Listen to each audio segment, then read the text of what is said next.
Olá, tudo bem? Professor Paulo Torres, mais uma vez aqui. E hoje para a gente falar um pouquinho sobre a teoria geral das provas dentro do processo civil brasileiro, né?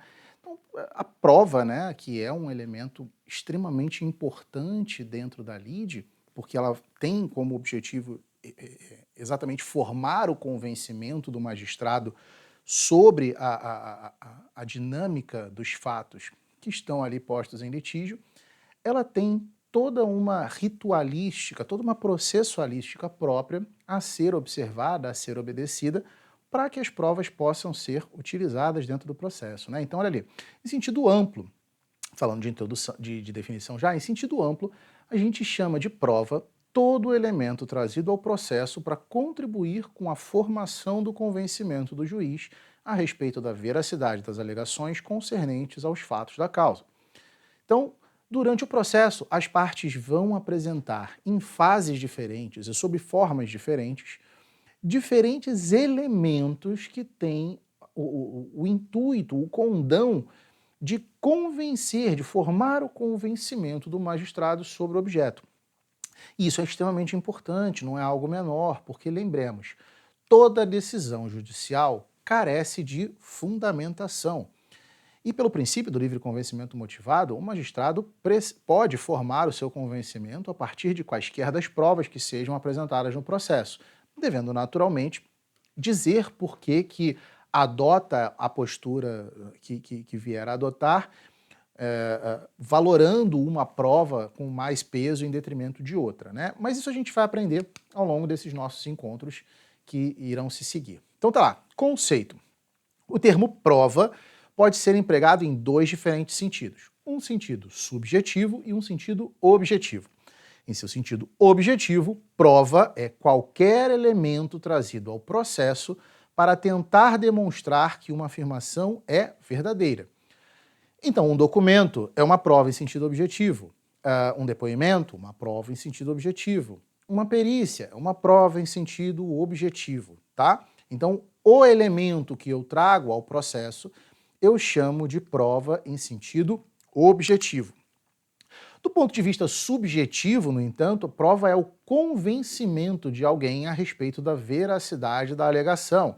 Então, a prova é um elemento trazido ao processo, elemento objetivo, que possui a capacidade de contribuir para a formação do convencimento, dado subjetivo. Paulo, não entendi. Quer ver como é que você vai entender? Imagine que você pugnou por uma prova testemunhal no seu processo. E aí a testemunha foi ao processo. Perguntada sobre os fatos que envolveram aquela demanda, ela nada sabia responder, nada tinha visto, nada tinha ouvido, sua contribuição para o processo foi absolutamente nenhuma. Objetivamente falando, apresentou-se uma prova testemunhal, mas que não possuiu o caráter subjetivo, ou seja, não colaborou de alguma forma para a formação do convencimento do magistrado. Então a prova em sentido estrito é essa conjunção da prova em sentido objetivo com a prova em sentido subjetivo. Tudo bem?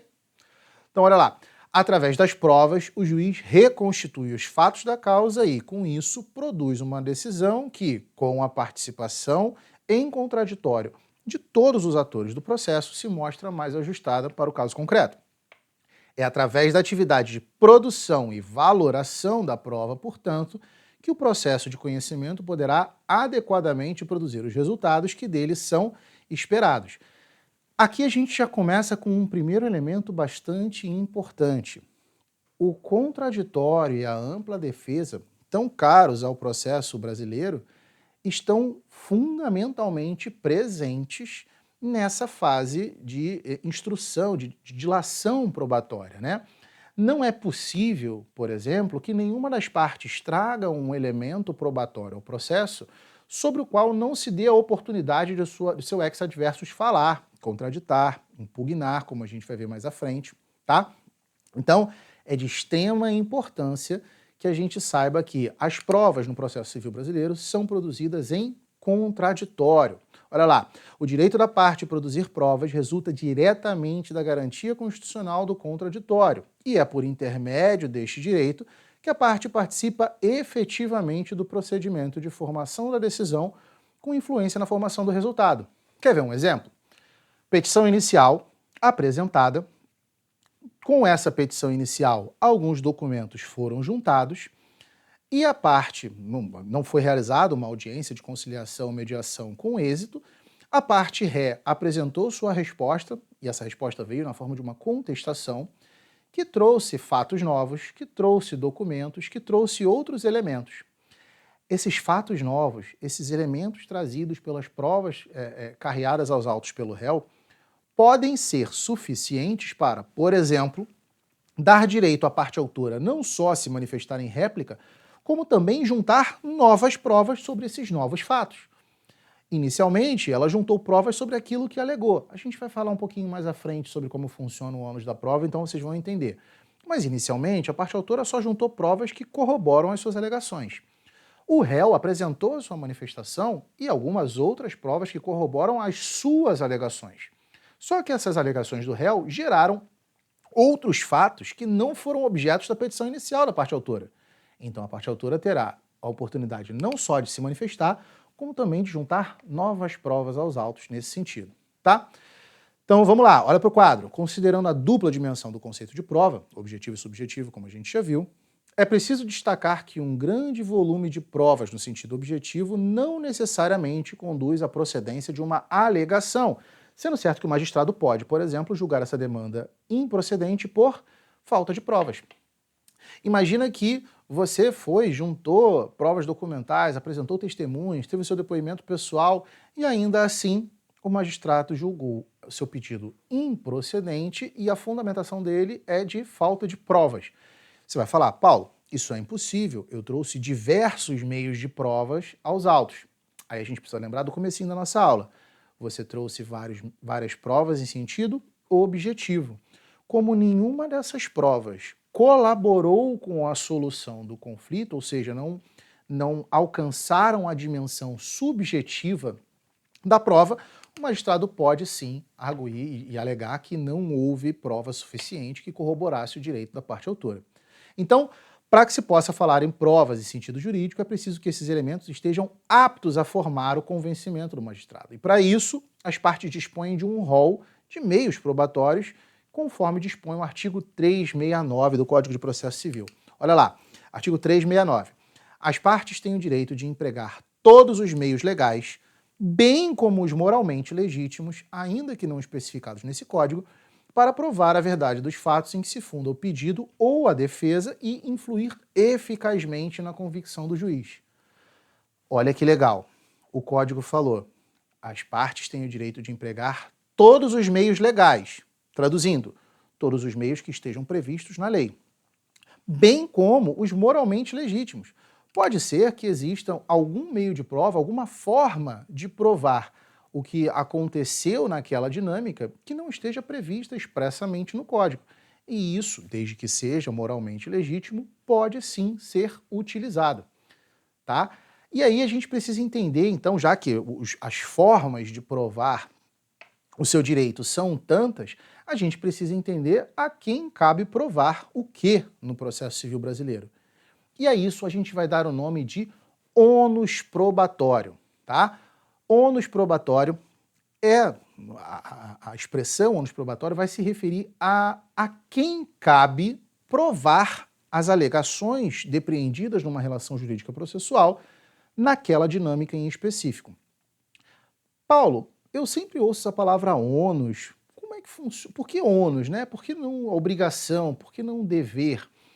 Ônus é diferente de dever. Olha ali para o quadro. Diferentemente dos deveres, que são imposições legais obrigatórias, o ônus confere às partes a liberdade de optar por cumpri-los ou não, sendo que, ao não cumprir, o ônus traz alguma, ou pode trazer, consequências para essa parte que não arcou com o seu cumprimento. Então, quando eu descumpro um dever, eu sou sancionado, eu sofro uma pena pelo descumprimento de um dever. O descumprimento de um ônus pode ou não ter consequências dentro de um processo. Imagina, por exemplo, eu, como réu, não arquei, não satisfiz o meu ônus probatório, não trazendo provas suficientes que corroborem as alegações da minha contestação. Porém, a parte autora também não arcou com o ônus probatório dela e não conseguiu demonstrar, por meio de provas, o direito que alega ter. Então, no meu caso, não ter arcado com o ônus probatório não vai ter consequências, porque como a parte autora não conseguiu provar o que alega, eu não preciso fazer prova das minhas alegações de defesa, entende?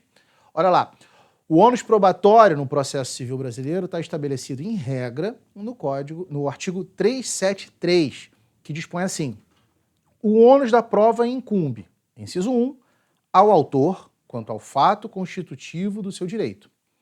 Inciso 2, ao réu, quanto à existência de fato impeditivo, modificativo ou extintivo do direito do autor. Então, vamos simplificar, né, vamos tratar essa regra de ônus probatório do processo civil brasileiro de uma forma mais sintética. A gente pode dizer que aquele que faz uma alegação no processo vai atrair para si a obrigação de provar a veracidade daquela alegação. Claro, isso em regra. Existem circunstâncias em que, quer porque a lei assim determina, como no caso, por exemplo, das relações de consumo, ou quer porque a dinâmica probatória tornaria a prova muito custosa para uma parte em detrimento da outra, existem circunstâncias em que isso acontece, em que o magistrado pode inverter a regra de ônus probatório, ok? Então, olha lá, o parágrafo 1º do artigo 373 estabelece que nos casos em que haja previsão legal ou diante de peculiaridades da causa relacionadas à impossibilidade ou à excessiva dificuldade de cumprir o encargo probatório que lhe caberia, ou a maior facilidade de obtenção de prova do fato contrário, pode o juiz modificar a atribuição dos ônus probatórios por decisão fundamentada. Dá um exemplo, Paulo? Dou. Bem simples. Imagina que eu fiz um ajuste com você, ok? Nós combinamos de fazer uma permuta.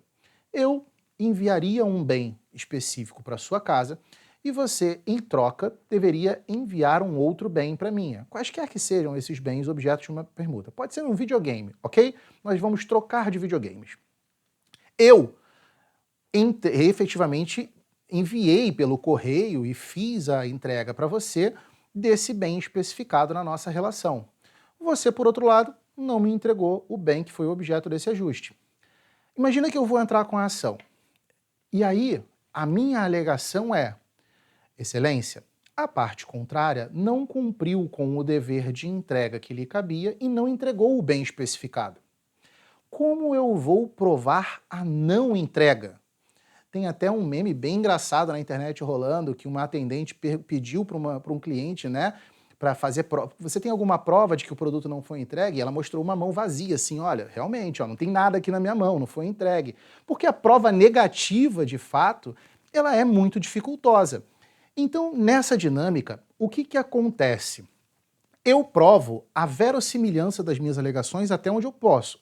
Então, por exemplo, eu provo que fizemos um acerto, que concordamos em fazer uma troca, que eu cumpri com a minha parte do acordo e entreguei o bem a você, e com relação à sua não entrega, o magistrado poderá, deverá, inverter o ônus probatório e falar: olha, ele está dizendo que você não entregou. Você consegue provar que fez essa entrega? Se você conseguir provar que fez essa entrega, você está desprovando as minhas alegações. Agora, se você não consegue provar que entregou e eu estou afirmando que você não entregou, muito provavelmente essa não prova, esse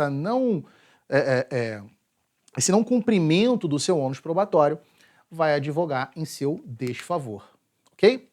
Então, entendemos o que é a carga dinâmica e a carga estática de prova? Vamos tentar olhar agora um pouco para os meios de prova, né? Então, olha ali para o quadro. Meios de prova são os mecanismos através dos quais a prova subjetiva se apresenta no processo. Como vimos anteriormente, alguns deles são expressamente previstos em lei, prova testemunhal, documental, depoimento pessoal, e são chamados, portanto, de provas típicas ou meios típicos de prova.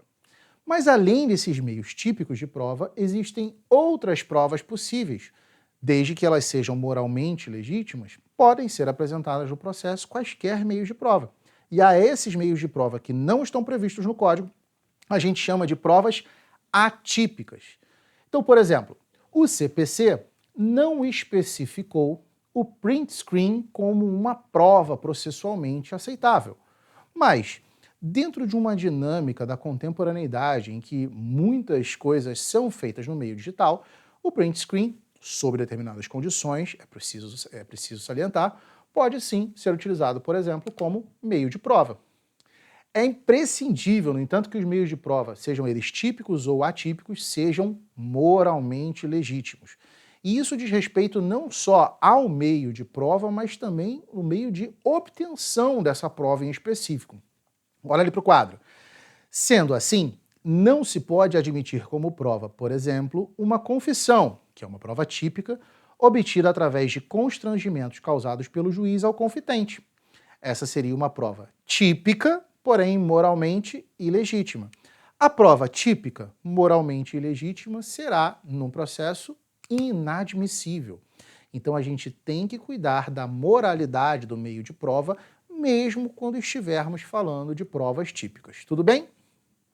Vamos falar de licitude?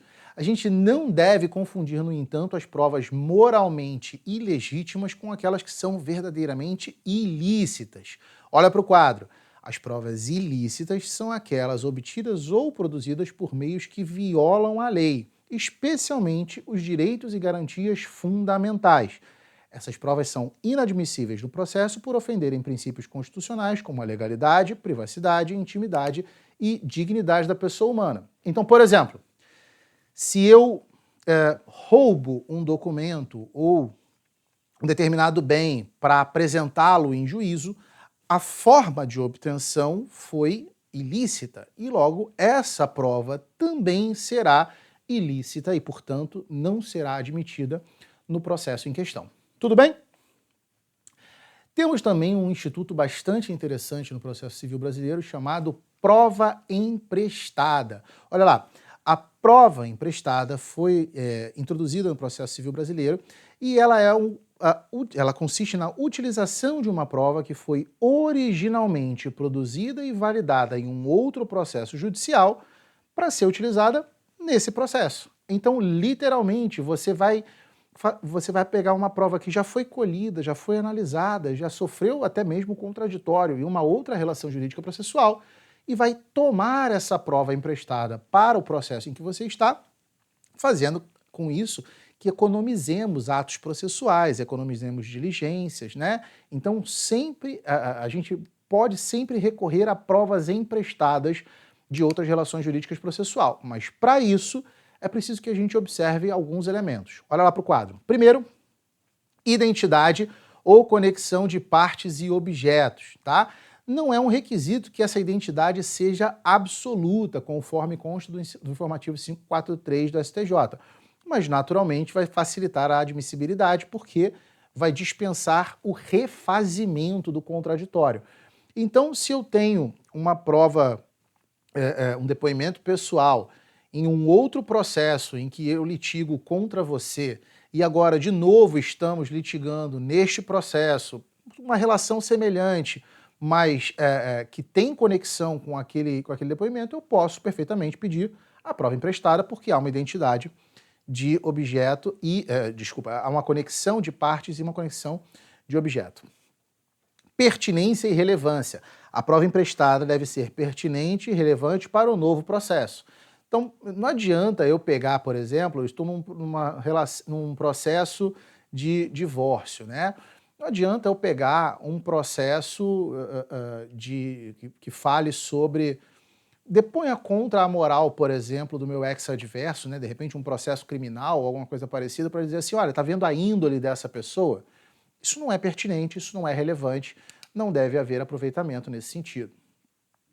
Observância do contraditório e da ampla defesa. Então é preciso que essa prova emprestada tenha sido produzida respeitando os princípios do contraditório e da ampla defesa no processo original. É isso que diz lá o enunciado 52 do Fórum Permanente de Processualistas Civis, tá? Se não houve, se de alguma forma lá o processo foi mal conduzido e as garantias foram menoscabadas, foram ali relegadas a um segundo plano, isso pode contaminar a prova no seu processo. Autenticidade e integridade. A prova tem que ser autêntica e íntegra, a gente vai falar mais à frente sobre autenticidade e sobre integridade. E autorização judicial. Quando necessário, é preciso que você peça autorização ao juiz do processo aonde você quer retirar essa prova, porque pode ser que lá, por exemplo, o processo corra em segredo de justiça, e aí, para que você tome emprestada essa prova, é preciso que o juiz, que o magistrado daquele processo, o autorize. Tudo bem? Vamos ver como é que isso está sendo cobrado na prática? Olha lá. Concurso de promotor de justiça substituto do MPE do Rio de Janeiro, feito pela VUNESP em 2024. Em um processo de indenização por danos morais, Maria alega que foi vítima de um acidente de trânsito causado por Pedro. Na petição inicial, Maria apresenta ao juiz um laudo pericial que comprova que ela sofreu danos físicos e psicológicos em decorrência do acidente. O laudo pericial apresentado foi elaborado por um perito judicial nomeado pelo juiz em outro processo, movido por Raquel contra Pedro, e também relativo ao engavetamento. Pedro, devidamente citado, apresenta contestação alegando que a prova apresentada é inválida, pois foi produzida em outro processo. Diante da situação hipotética, o juiz deverá decidir que: alternativa A, não é possível a utilização da prova emprestada porque não há identidade das partes. Alternativa B, é possível a utilização da prova emprestada, pois basta a identidade do objeto da prova. Alternativa C, é possível a utilização de prova produzida em outro processo, mesmo que sem identidade de partes e de objeto, cabendo ao juiz atribuir à prova o valor que considerar adequado, observando o contraditório. Alternativa D, seria possível a utilização da prova emprestada caso os dois processos fossem de competência do mesmo juiz. Alternativa E, para que seja possível a utilização da prova emprestada, é necessária a acumulação de 3 requisitos: identidade de partes, de objeto e que a prova emprestada tenha sido produzida na presença de um juiz natural. Nesse caso também, é fácil a gente dizer que a alternativa correta é a C, porque a letra A fala que não é possível utilizar a prova emprestada porque não tem identidade de partes. A gente sabe que essa identidade não precisa ser completa.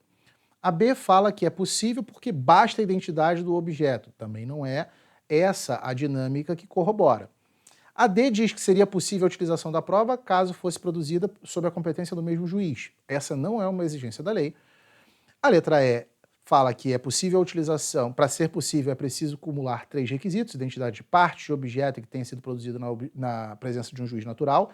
Esses não são os únicos requisitos e nem são requisitos absolutos. Então, resta para a gente a letra C, que diz que a prova pode ser utilizada mesmo que não tenha identidades de partes e de objetos, porque o juiz vai atribuir a essa prova o valor que ele entender razoável nesta relação jurídica. Então, gente, esse foi o nosso encontro de hoje. Espero que a gente tenha conseguido aproveitar um pouco sobre teoria geral das provas e até a próxima!